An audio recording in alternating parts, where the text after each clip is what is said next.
You're here because your mind won't stop. It keeps looping the same scenes, regrets, what-ifs, imaginary disasters. You call it thinking, but it's really fear pretending to be logic. You try to plan your way out, but every plan becomes another prison. You chase peace, and peace keeps running. The Stoics knew this feeling.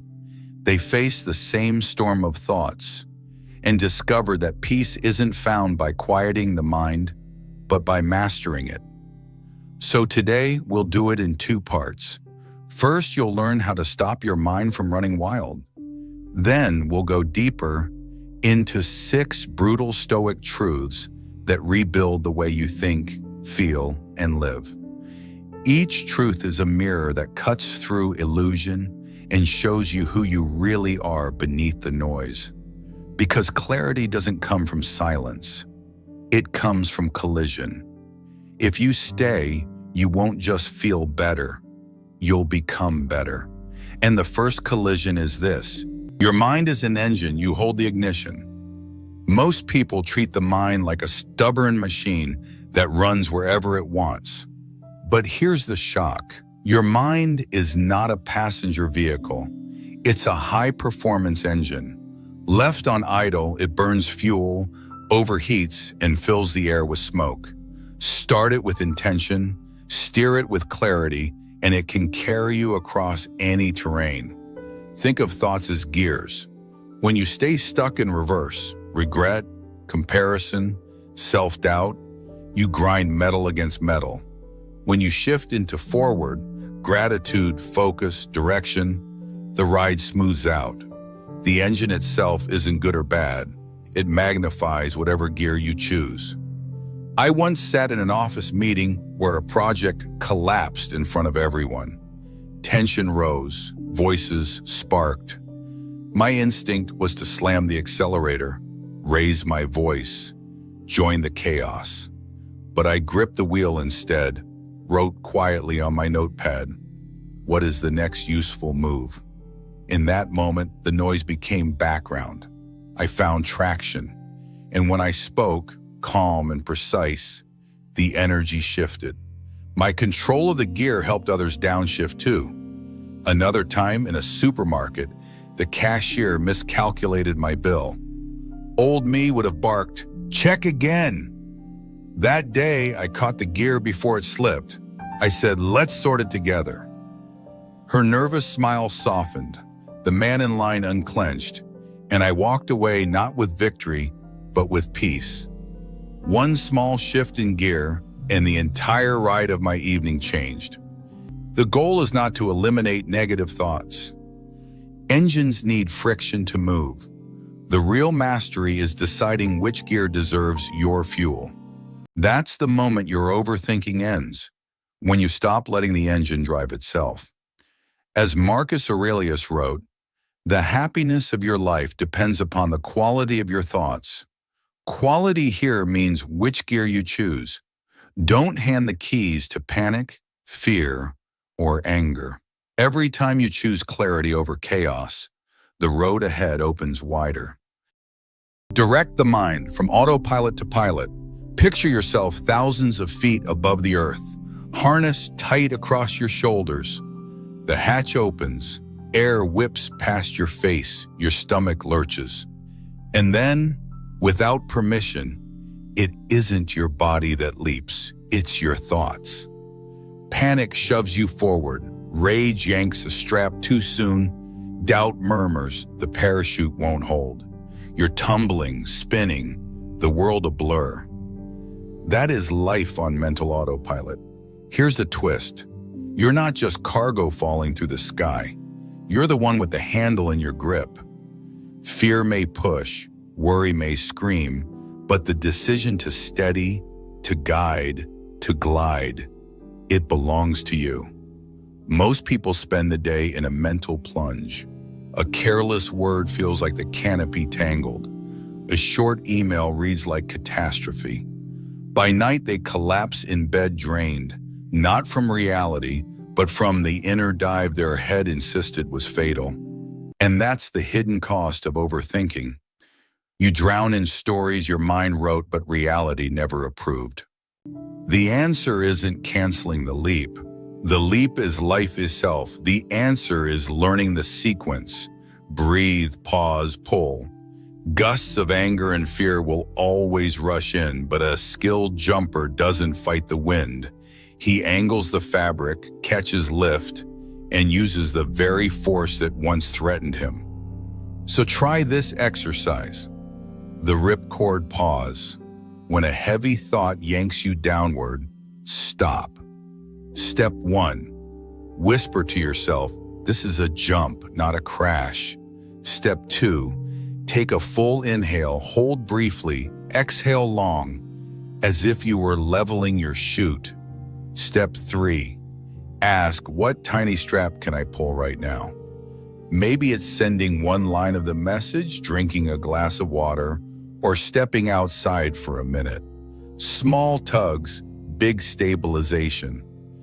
It rarely takes more than 60 seconds, yet that minute can mean the difference between spinning helplessly and steering with intent. Marcus Aurelius once said, "You have power over your mind, not outside events." Realize this and you will find strength. Think of strength not as brute force, but as the calm grip on the harness. The descent still happens. The landing, though, is yours to direct. So let me ask you, this week, when your thoughts shoved you out the door, did you spiral or did you remember the line in your hand? And next time, will you surrender to the gust or rise as the pilot of your own descent? Even in free fall, power returns the second you remember.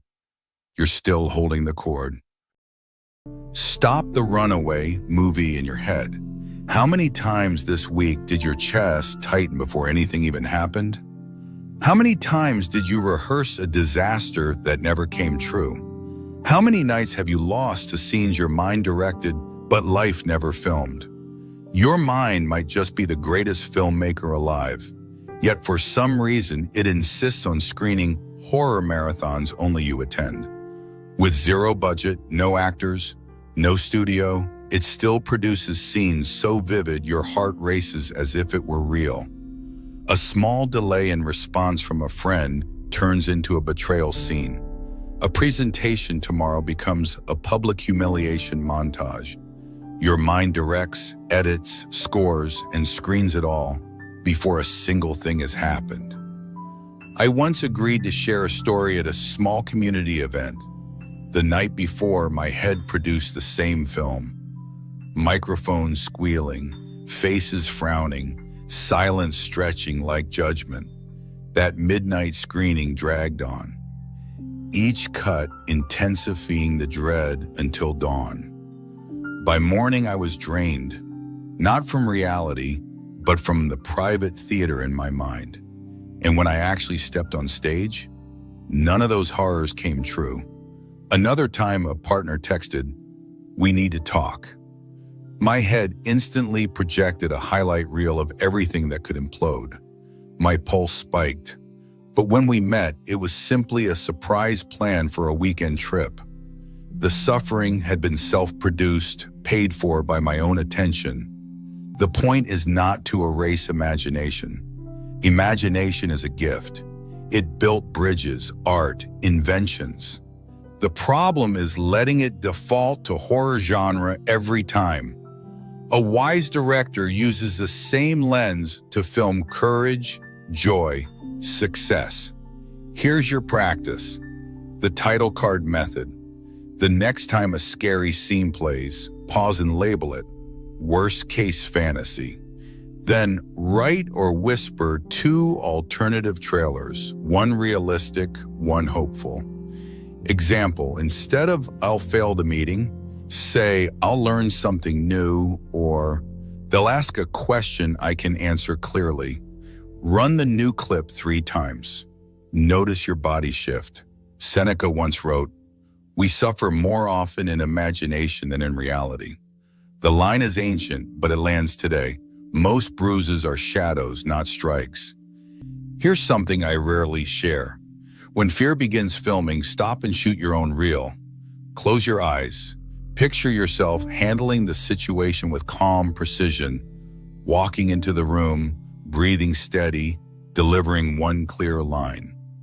Run that reel for 60 seconds, 3 times.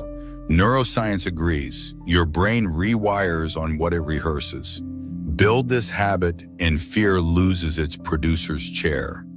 You can't stop the mind from creating stories, but you can choose the genre.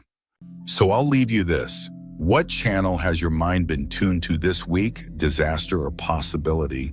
And if you held the remote, which scene would you broadcast first?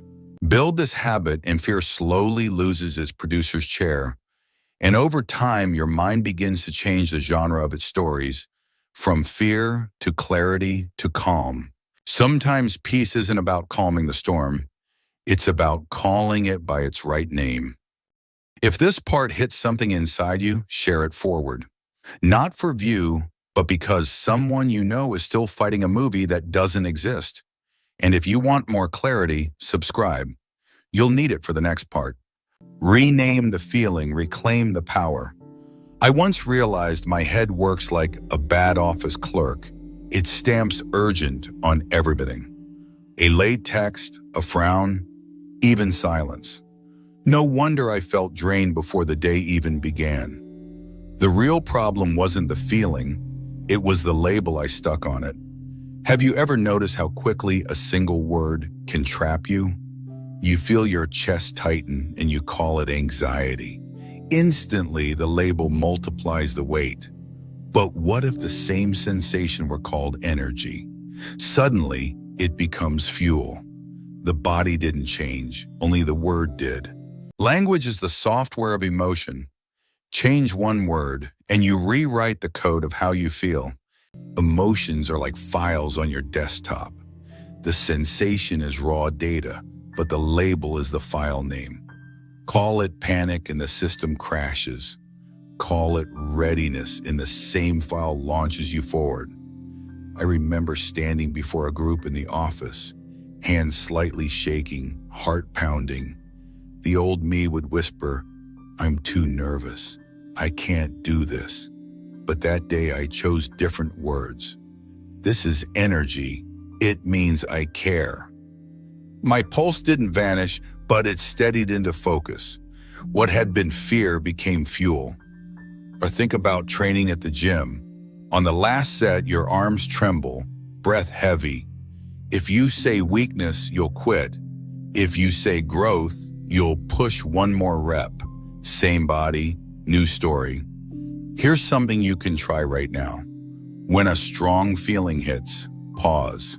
Step 1, describe only the sensation, like weather data, fast pulse, warm face, tight chest.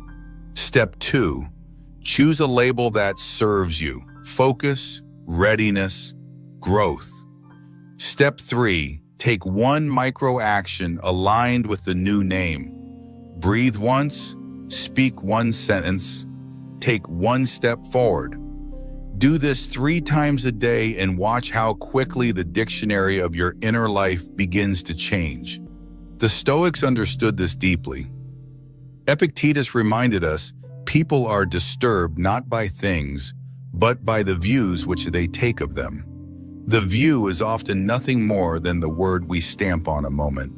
So ask yourself now, what feeling in your life has been mislabeled as weakness, when in truth it's just proof that you're alive and stretching?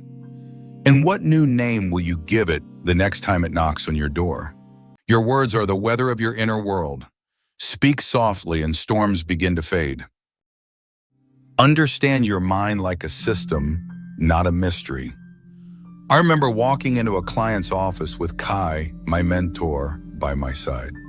The air was stiff, numbers on the table, questions sharper than knives. My mind wanted to spin. What if I fail? What if I lose this contract?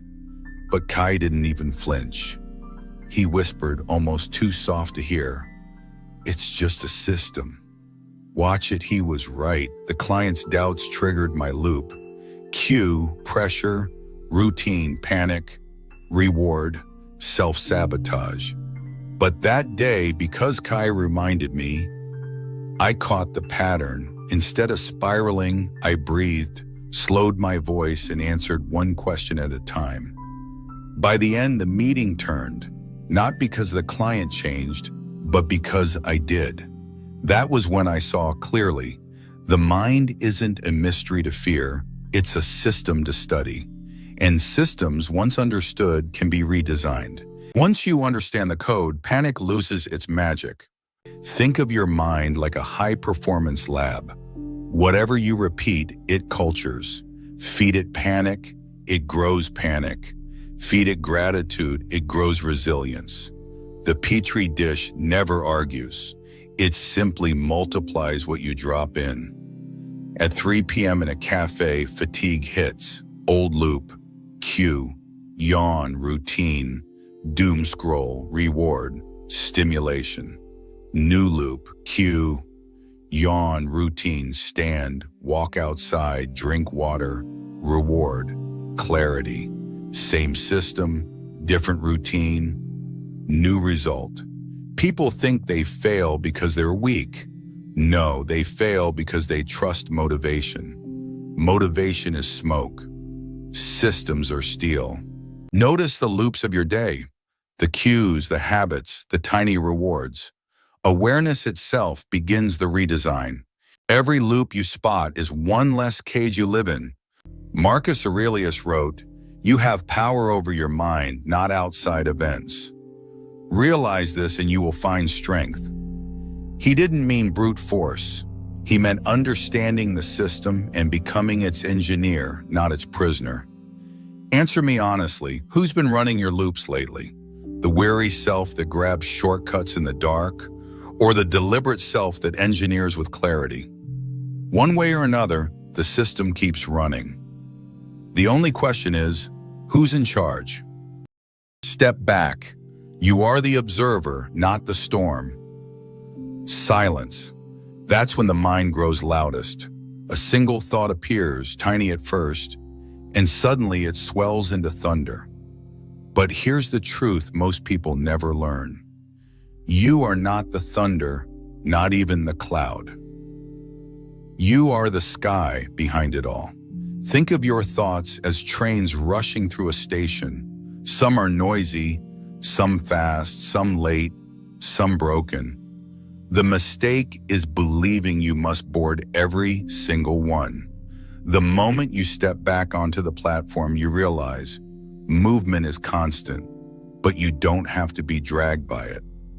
I once found myself stuck in a traffic jam, horns blaring, minutes slipping away. In my head, a thought shouted, "You're late, everything's ruined. Push forward." My grip tightened on the wheel, heat rising in my face. For a moment, I almost let anger drive, but I paused, inhaled deeply, and observed. This is frustration knocking at the door. By calling it out, I gave it form, and suddenly, it no longer steered me. The road did. Another time, during a family dinner, a relative's harsh comment stung. My first impulse was defense, but I caught the thought midstream. I whispered internally, "This too will pass through." And just like a train vanishing down the tracks, the anger dissolved quicker than it would have if I chased it. I'll admit, years ago, I was the kind of guy who snapped loud at anyone who crossed me. Looking back now, it wasn't strength at all. It was immaturity, a boy in a man's body. Epictetus taught, it's not what happens to you, but how you react to it that matters. Observing before reacting is the hinge of mastery, so I'll leave you with this. Next time your mind floods with noise, will you leap aboard the first frantic train, or will you stay on the platform, steady, calm, watching it pass? The station is yours. The choice is yours. Once you stop fighting every wave, you finally realize the calm you were chasing was always you. Take 10 seconds before we go on. Comment one word that defines your calm right now. You'll be surprised how naming it makes it stronger. Train your mind daily to conquer negativity. Stop waiting for one book, one video, one breakthrough to fix you. It won't. Discipline isn't lightning, it's firewood. You feed it daily or it dies. I used to think a single insight would flip a switch forever. But the next morning, the same old fears knocked on the door. Real mastery isn't in the spark, it's in the routine. Every day you train or every day you drift, there is no neutral. That's the law of the mind. Momentum never stops, it only changes direction. Think about brushing your teeth. You don't say, "I did it yesterday, I'm fine for the month." You repeat it because hygiene is maintenance, not a miracle. Your mind is the same. Negativity builds up like plaque. If you don't clean it daily, it owns you. One of my lowest points came when I stopped training my mind. Bills piled up, calls went unanswered. My head swarmed with what ifs. I waited for motivation, but it never came. Then Kai said quietly, "You don't train when you feel strong. You train so you can stand when you're weak." That line cut through the fog. From then I built a nightly habit, 5 minutes with a notebook, writing down what triggered me, what I could control, what I had to release. The habit didn't erase pain overnight, but it gave me traction. I used to believe I'd journal like Marcus Aurelius. In reality, some nights all I managed was scribbling. Today sucked. I survived. But even that kept the loop alive, and survival was enough to grow from. Here's something you can do tonight. Before you sleep, grab a page. Write 3 lines. What made me anxious today? What did I do well? What will I release before tomorrow? Do it daily for 7 days. Watch the patterns emerge. You'll begin to see your mind's traps and your strength. Epictetus once said, "No great thing is created suddenly." Training the mind is no different from training the body. 1 rep doesn't change you. Thousands do. So I ask you, are you going to let tomorrow arrive with the same untrained loops, or will you start chiseling today? 1 pause, 1 breath, 1 page at a time. And remember this, conquering negativity doesn't mean you'll never feel it. It means it won't own you. It means the storm rages, but you stand. It means you write your own lines, not the old script. So answer in your own heart. Will you leave here a passenger of your emotions or the trainer of your mind? The choice is yours, and it begins tonight. Each night is a quiet repetition. You fall, you rise, you write, you breathe. That's the training. That's the peace. You've just walked through every layer of the mind, from chaos to command. You've seen that overthinking isn't an enemy, it's a signal, a call to take back the wheel, to stop being driven by thoughts that never earned the right to lead you. You've learned to shift the gear, to pilot the fall, to change the movie, to rename the feeling, to study the system, to watch the storm instead of drowning in it, and to train every single day, not for perfection, but for peace that's earned through clarity. But here's what most people never realize. The work doesn't end when the mind goes quiet. That's just the beginning. Because once you regain control inside, life will test you outside. It will send failure, loss, change, and people who mirror your weakest moments. That's where most quit, right before the wiring changes. So if you've made it this far, you're already ahead of 99% of people who let their minds own them. Now it's time to rebuild, not just your thoughts, but your foundation. The storm is real, but so are you, and nothing is stronger than a mind trained in daily truth. Walk with it, train it, use it, because what comes next will shake you and shape you. Now we step into part 2, the 6 brutal Stoic truths that will rebuild you. If you've made it this far, you're not just watching, you're rebuilding. Drop 1 line you'll live by this week, and I'll read every single one. Let's see how many of us rise together. This is where peace stops being an escape and becomes your weapon. Now that your mind is steady, let's rebuild what stands inside it. You've been lied to about strength. They told you it looks like control, like always smiling, like never letting the world see your cracks. But here's the truth. Real strength isn't the stone face, it's the crack where the light dares to enter. You've learned to stop the noise. Now you'll learn to stand inside the silence. That is not weakness. That is the battlefield where your next self is being forged. The mind you've trained is your weapon, but what you fight now is life itself. These are 6 mirrors, each one revealing a truth you've avoided, but must face now. So as you step forward into truth, remember, peace was never the final stop. It was preparation for clarity. You'll see why your worst day is a door, why your sensitivity is radar, why losing it all gives you back your name, why broken dreams are disguised instructors, why struggle is sacred, and why beginning again is the bravest art you'll ever practice. Take this as training, not comfort, because from here, the tests begin. Don't run, don't scroll. This isn't background noise, it's a mirror. Every line here is designed to sting, to shake, and then to set you free. So let me ask you, are you ready to stop rehearsing strength and finally live it? Take a slow breath. What you're about to hear won't comfort you, but it will cleanse you. Let's begin with the first truth. Your worst day isn't a verdict. It's a door. Everyone tells you to avoid bad days like they're contagious. Boss yells at you, walk it off. Relationship cracks, distract yourself. Money troubles, pretend it's temporary. We've been trained to believe a terrible day is proof something is broken in us. But let me flip this.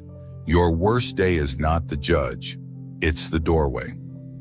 Picture this. A manager prepares for a presentation, slides flawless, voice rehearsed. But when the projector dies and silence swallows the room, the image of competence broke down. Humiliating? Yes. End of the world? Number. That blackout forced him to find his real authority, not in technology but in presence. He walked out scarred but stronger. Or a young mother at the grocery store, realizing she can't afford everything in the cart. She feels the eyes around her, the sting of shame. But later, that moment becomes her ignition to rebuild finances with grit she didn't know she had. The pain wasn't the ending. It was the blueprint. I've watched travelers miss flights, couples argue at midnight, friends break down in cars after draining days. What all these scenes reveal is simple. The fallout isn't punishment, it's exposure. It strips away illusions about control, comfort, or permanence. And when illusions fall, truth stands. Here's where Stoicism speaks.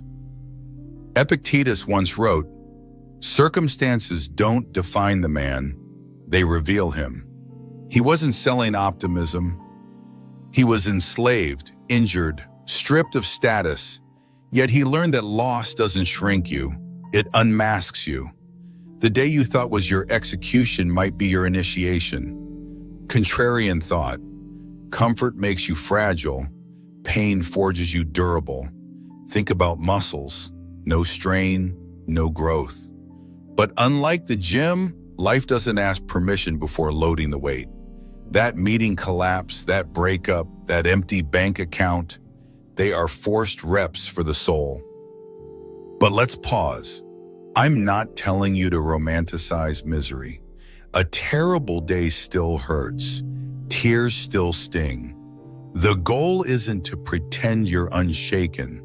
The goal is to use the shaking as a compass. The worst day is not a wall, it's a corridor. And where it leads depends on how you walk it. And every corridor you walk through teaches you what peace alone never could. Here's your practice. Write down the last worst day you had. Don't sanitize it. The raw version. Under it, list 3 truths that collapse exposed. Maybe it showed you a boundary you ignored. Maybe it revealed someone's loyalty or disloyalty. Maybe it exposed your own silence where words were needed. Circle 1. For the next week, treat it not as a wound, but as a workout. Train it daily, like lifting a barbell you once dropped. I used to believe ordering takeout after a terrible day would fix me. All I got was cold fries and a warmer waistline. The truth? Numbing is easier than transforming, but transformation is the only cure that sticks. So here's the question I want you to carry. What did your worst day stop you from pretending? Because if you can answer that honestly, the door is already opening. Feeling deeply is not a liability. It's radar. Ever been told you're too sensitive? Maybe they said it with a sigh, maybe as a jab, but the message was always the same. Feel less, toughen up, stop caring so much. Let me ask you, what if that wasn't a flaw at all? What if it was your hidden radar? Here's the uncomfortable truth. Numbness isn't strength, it's blindness. The people who feel deeply notice storms before they arrive. They catch the shift in a friend's tone, the tension in a meeting before anyone speaks, the beauty in a sunset others walk past. Sensitivity isn't weakness, it's high-definition awareness in a world stuck on low resolution. At the office, I once saw an analyst stop a disastrous project because he sensed the unease in a client's silence, long before the data caught up. In a family kitchen, a father noticed his daughter's "I'm fine" didn't match her eyes. His sensitivity prevented months of hidden struggle. On the street, a stranger returned a lost wallet because something in his chest wouldn't let him ignore it. That instinct wasn't logical, but it was right. Feeling deeply doesn't weaken you, it roots you. What drains life isn't the flood of emotion, it's the drought of indifference. Numbness isn't armor, it's absence. Marcus Aurelius wrote, "The mind is dyed with the color of its thoughts." Too often we hear this as a call to paint only in neutral tones.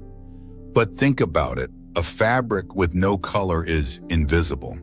Your emotions, when held with wisdom, are the dyes that make your life vivid. So why does society shame depth? Because it's easier to manage people who are numb. A numb worker never pushes back. A numb partner never demands truth. A numb citizen never resists injustice. Sensitivity is disruptive. It refuses to play dead. That's why your depth is an advantage, not a curse. Practice for this week. When you feel something strong, anger, joy, sadness, pause and ask, what signal is this sending? Treat it as data. Instead of apologizing for tears or excitement, name the reason out loud. I'm moved because this matters. That act reframes emotion from shame into strength. And let me break the heaviness with a smile. I once thought emotions were like receipts. You tuck them away in a drawer, hoping they'll disappear, but the drawer always jams. And when it finally bursts open, you're buried under paper cuts. Turns out, facing the feelings early is far cheaper than cleaning the mess later. Reflection.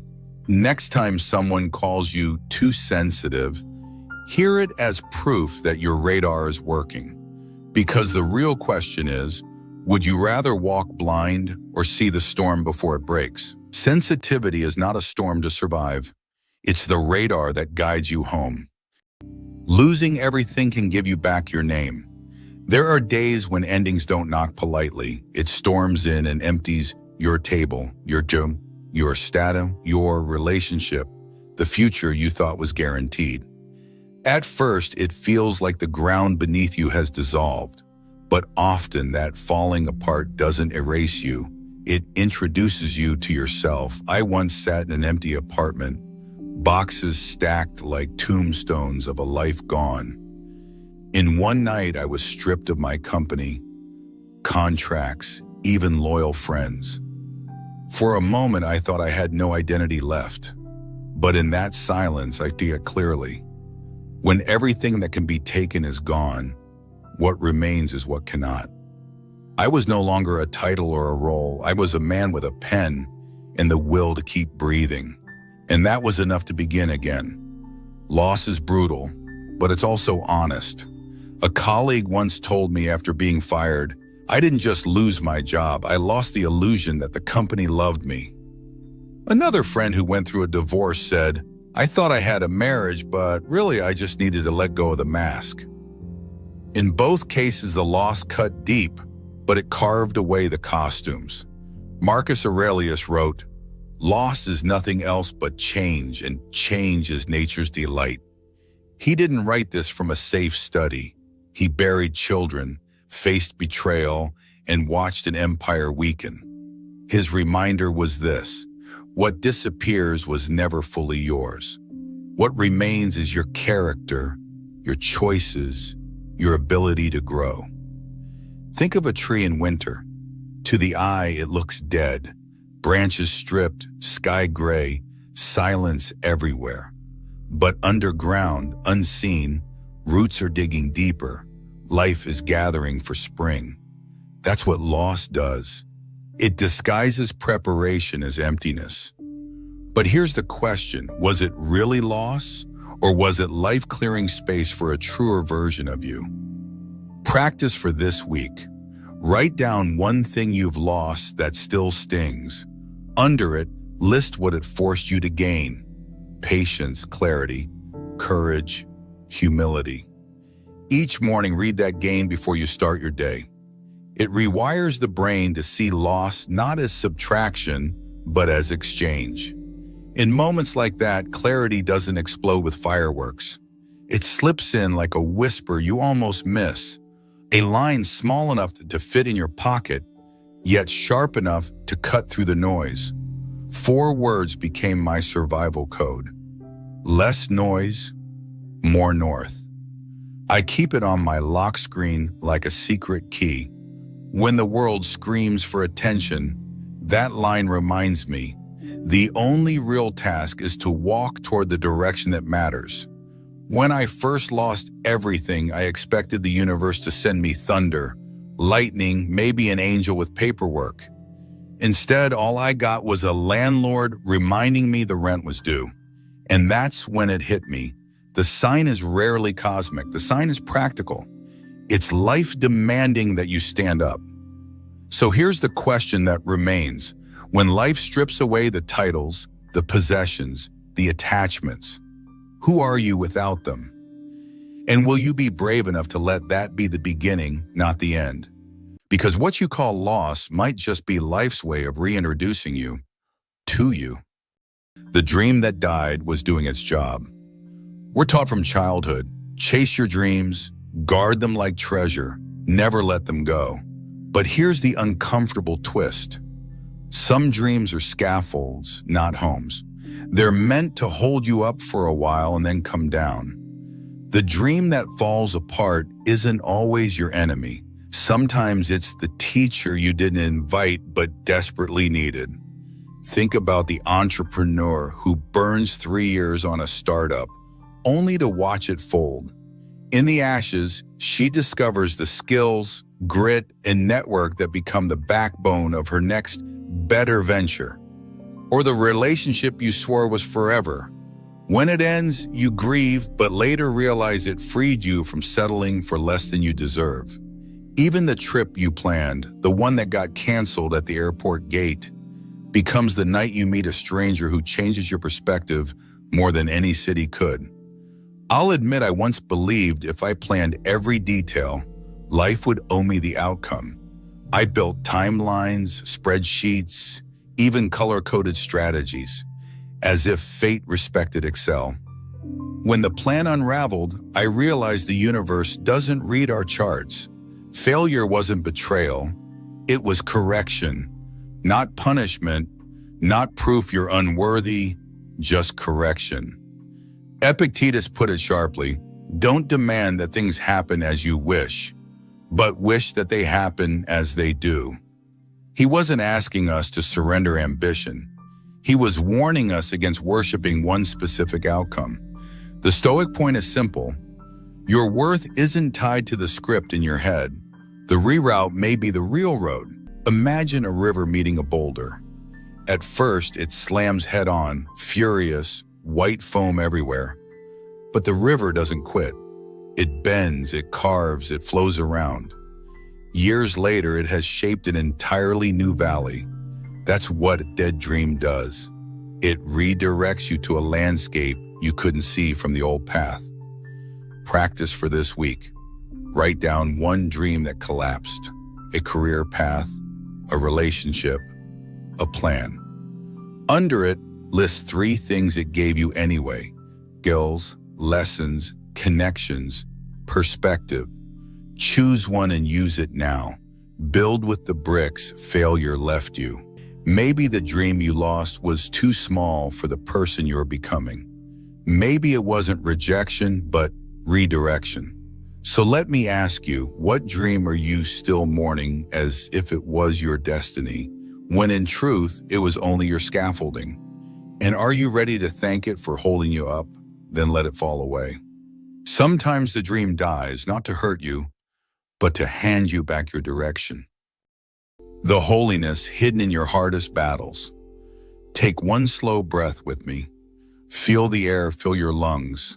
Notice that despite every storm you've endured, this breath is still yours. That's where we begin, because your trials don't mean you're broken. Struggle is proof you're alive. Our culture teaches us to erase hardship as quickly as possible. Pop a pill, buy a distraction, swipe past the discomfort. But what if the weight you're carrying isn't a glitch in the system? What if it's the design? Not a punishment, but the exact pressure that forges who you're becoming. Think of the father who stumbles through divorce, but learns tenderness he never had before. Think of the young employee crushed by layoffs, who later becomes the leader everyone trusts because he knows what it's like to be forgotten. Think of the woman battling depression, who learns to spot pain in others before they even speak. These hardships are brutal, but they are sacred. They are credentials no classroom can award. The Stoics had a phrase, amor fati, love your fate. Marcus Aurelius wrote, accept the things to which fate binds you, and love the people with whom fate brings you together. He wasn't saying enjoy suffering. He was pointing to the holiness of what hardship shapes: empathy, endurance, compassion. Imagine a cracked clay pot placed in sunlight. Light spills not through the smooth surface, but through the fracture lines. That's your life. The very cracks you wanted to hide are where the light gets in and where it shines out. If embrace the struggle sounds like a brochure, fine. Call it free training and charge life for the lesson. And let's lighten it a little. I used to think, if I just repeated enough positive mantras, I'd bypass struggle. I am calm. I am powerful. And then my coffee spilled on my white shirt right before a meeting. Turns out mantras don't stop chaos, but they can remind you to laugh at the small mess while you tackle the real battles. Hold this 1 second longer. What if the crack is not where you end, but where you begin? Practice for this week. Write down the hardest struggle you've faced this year. Next to it, write the virtue it's carving in you: patience, courage, humility, love. Each morning, speak that virtue out loud as if it's already yours. Train your mind to see the sacred, not just the scar. Pause here. Think of one battle you're fighting right now. Could it be the very training ground for the wisdom you'll need later? So I'll leave you with this question. Will you let your struggles harden you into bitterness, or soften you into wisdom? The holiness isn't in avoiding the fire. It's in walking through it and discovering you were the flame all along. the bravery it takes to begin again. Starting over looks noble on paper, but let's be honest, it terrifies most of us. At 25, reinvention feels like adventure. At 45, it feels like failure. So let me ask you, is it really failure, or is it proof you've outgrown the costume life once gave you? I remember standing outside an old workshop that once belonged to Kai, the quiet mentor who gave me a second chance when the world thought I was finished. My pockets nearly empty, my past burned behind me. But inside that quiet wooden space, I picked up a tool with hands that had once only signed contracts. That day, I wasn't returning to glory. I was learning how to begin with nothing but will. And strangely, that was enough. Look around you. A man leaves a corporate role to teach high school kids, trading prestige for purpose. A mother restarts her career after years at home, stepping into interviews with both fear and fire. A friend ends a long-dead relationship, facing lonely nights, but also mornings filled with peace. Starting over isn't erasing, it's composting. Every failure, every skill, every scar becomes a soil of the next chapter. Seneca once wrote, "Life is long if you know how to use it." He wasn't talking about years on a calendar. He meant depth. To begin again is to refuse shallow repetition and step into a life that actually breathes. Picture an old tree struck by lightning. For a moment it looks ruined, blackened trunk, smoke curling upward. But seasons later, green shoots sprout from the cracks, stronger than before. That's what it means to restart. Not denial of the strike, but rebirth through it. Let's break the heaviness with honesty. I once thought reinventing myself meant changing my wardrobe. New shoes, new jacket, new me. Truth, I still carry the same doubts, just better dressed. Reinvention doesn't start in the closet, it starts in the spine. Practice for this week. Choose one area you've outgrown, a chum, a routine, a relationship dynamic. Write the smallest possible first step toward change, not 10, just one. Do it within 24 hours. Don't wait for courage. Courage is built in the act, not before it. Reflection. Maybe you're afraid people won't understand your new beginning. Let them misunderstand. You're changing the route, not the destination. They didn't live your nights of doubt, and they won't carry your mornings of clarity. So here's the question. Will you reach the end of your life and say, I stayed safe in a story I had outgrown? Or will you risk the unknown and prove, even to yourself, that reinvention is possible? If this part of you is still fighting to begin again, don't scroll away, because this next breath might just be the start of your second life. You've walked through the battlefield of the mind, from chaos to command, from silence to strength. You've faced the brutal truths most people spend a lifetime avoiding. And if you're still here, it means one thing. You didn't run from yourself. You met yourself. Every fall, every restart, every quiet decision to keep going, that's not weakness. That's the new definition of power. The Stoics never promised peace without pain. They promised clarity through it. And now you've seen what that looks like. So before this video ends, take one breath, slow, grounded, alive, and tell yourself this. I am no longer surviving my thoughts. I am steering them. If this message rebuilt something in you, share it forward. Someone you know is still fighting the storm you've just walked through. And if you want to keep growing with us, subscribe. Not for motivation, but for mastery, because this is not the end of the lesson. It's the first day of the man who thinks, feels, and lives with purpose again. The noise is gone. The rebuild has begun. Welcome home.